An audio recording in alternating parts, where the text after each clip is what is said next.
Welcome to another episode of China Update, where I provide you with the most up-to-date political, economic, and geostrategic analysis on the world's number 2 economy.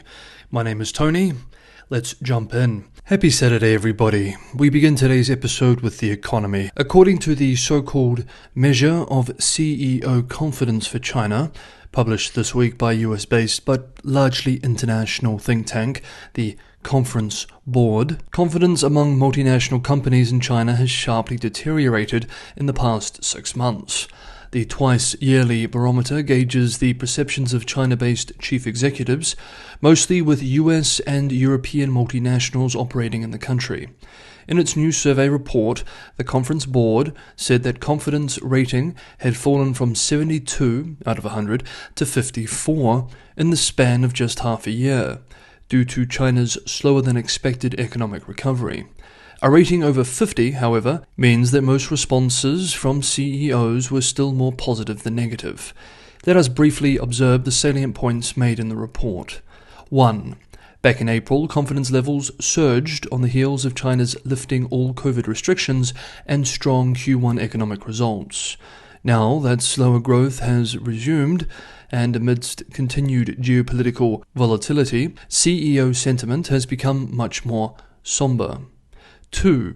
CEO views of current economic conditions have clearly downshifted in lockstep with market realities, and their outlook remains cautious. Over two-thirds of CEOs say demand has not returned to pre-COVID levels. Consistent with this, optimism about the short-term outlook has decreased. 51% of CEOs expect economic conditions to improve over the next 6 months, but this is down from 79% in the first half of the year. 3. CEO expectations about the sales outlook also dimmed markedly, while the outlook for capital investment and hiring both dropped into negative territory. Less than half of CEOs, 46%, expect their sales in China to increase over the next 6 months, compared to 76% in the first half of this year. 4. CEOs' views are clear on the most pressing risks for their business in China: geopolitical tensions and China's economic slowdown. 51% of CEOs say negative costs and efficiency impacts are high, 37% moderate, and only 9% regard them as insignificant. 5. Views are mixed about the longer-term outlook.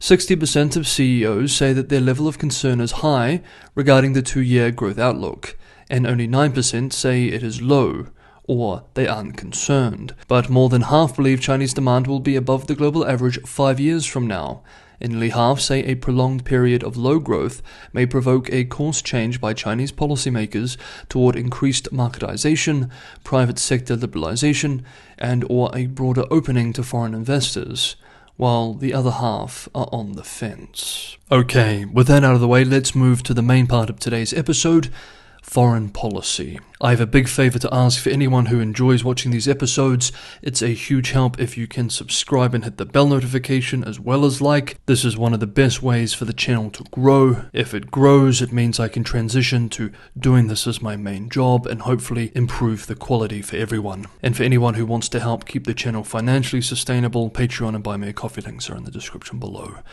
Thank you so much, everybody, for the ongoing support.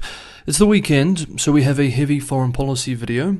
Next up, we move through the salient developments from this week related to China's Middle East policy generally, and the Gaza war situation specifically.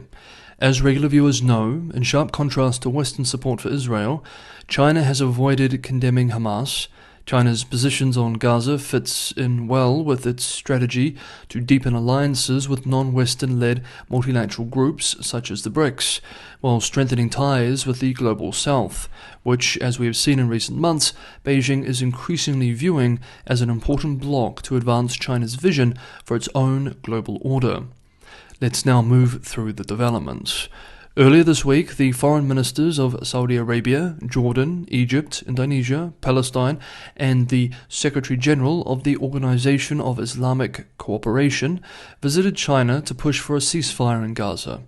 where they met with China's top diplomat Wang Yi and Vice President Han Zheng. In his talks with the Arab Islamic delegation, Wang Yi said that China firmly supports the diplomatic efforts of Arab and Islamic countries and put forward China's proposal on addressing the current crisis in Gaza and resolving the so-called Palestinian question. Quote, "The pressing task now is to achieve an immediate ceasefire and cessation of hostilities." End quote. Wang Yi reaffirmed Beijing's official position that, quote, "The fundamental reason for the cycle of conflict between Palestine and Israel is that the Palestinian people's right to statehood and survival and their right of return to their homes have been ignored for a long time. The way out is to implement the two-state solution and establish an independent Palestinian state," end quote. Adding, quote, "China will continue to stand firmly on the side of Arab and Islamic countries and on the side of international fairness and justice," end quote. Then, in the middle of the week, at the invitation of the South African President, General Secretary Xi Jinping gave a speech on the Palestinian-Israeli issue at a special BRICS virtual summit. In his remarks, Xi called for an immediate ceasefire, expressing, quote, "There can be no sustainable peace and security in the Middle East without a just solution to the question of Palestine. China calls for early convening of an international peace conference that is more authoritative to build international consensus for peace and work toward an early solution to the question of Palestine that is comprehensive, just, and sustainable," end quote. He also said China had sent humanitarian assistance to the people of Gaza, including $2 million in emergency funds through the United Nations and the Palestinian Authority, and $2 million in food and medical supplies via Egypt. This represents Xi's first public speech on the conflict, now making it a foreign policy priority for China. As we mentioned at the beginning of today's video, China's positions on Gaza fits in well with its strategy to deepen alliances with non-Western-led multilateral groups, while strengthening ties with the global South. These themes are prevalent in state media discourse. For example, this is from this week, quote, "The BRICS voice is fundamentally different from that of the US and the West. As the US has not yet prevailed upon Israel for a ceasefire in Gaza, the Arab world and developing countries are showing growing disappointment toward it and pinning more hopes on BRICS, a platform amplifying developing countries' voices on world affairs," end quote. The elephant in the room, of course, with all this rhetoric is India, which is also a would-be claimant for the leader of the global South throne. India has leaned more towards Israel. Last month, India cast an abstention vote on a UN General Assembly resolution calling for an immediate humanitarian truce because it failed to explicitly condemn Hamas. Now let's finish today's episode by touching on a few selected commentaries on these developments from this week. Qatar-based Al Jazeera writes that China's moves this week, quote, "While some see a clear pro-Palestinian through line in Beijing's foreign policy, others argue it is simply mirroring a global balance of opinion that is increasingly critical of Israel's bombing campaign. China now buys large quantities of oil from Iran, one of Hamas's main patrons, and key broker Qatar, as well as other Gulf states, such as Saudi Arabia," end quote. Other geopolitical considerations are relevant too. Quote, "The conflict has helped China score points against the United States, its main competitor, which is Israel's biggest ally and backer. Since US policies seem to be more aligned with Israel, it is not surprising that China tends to align with Palestine, which is also viewed as the underdog. This reflects China's underdog diplomacy and that it wants to be seen as on the side, or at least demonstrating support for, states that are being ostracized by the West," end quote.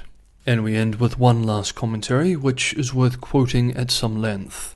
Quote, "China has so far refused to characterize Hamas's October 7th onslaught against Israeli citizens as a terrorist attack and has been unwilling to criticize the organization by name.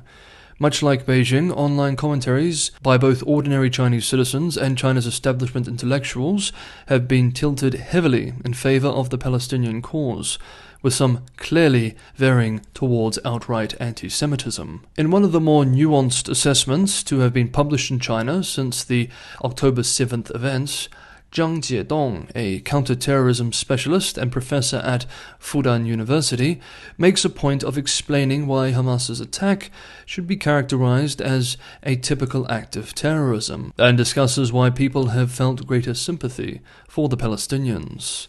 End quote. He then provides a summary of Zhang's arguments.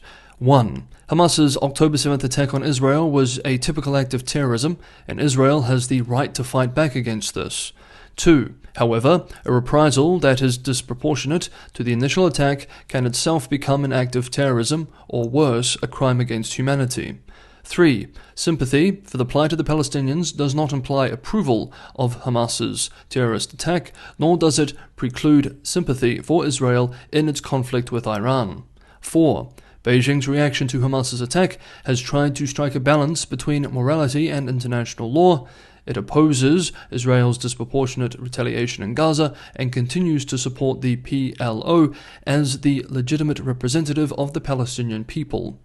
5. Although China does not identify Hamas as a terrorist organization, it is in fact very wary of the terrorist elements within Hamas. Quote, his defense of Beijing's official reaction to this conflict seems contrived and omits to mention some of the geopolitical considerations that so clearly underlie his government's pro-Palestinian and, more generally, pro-Arab Muslim country stance. But then again, there is only so much that can be shared with a general audience in China without crossing any red lines.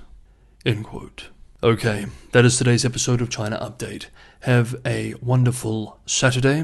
Have a good and relaxing weekend. I will try to take tomorrow off. I hope you enjoy your Sunday, everyone. It's my first time in 4 weeks to take an episode off, so hopefully that happens. And I will see everyone on Monday.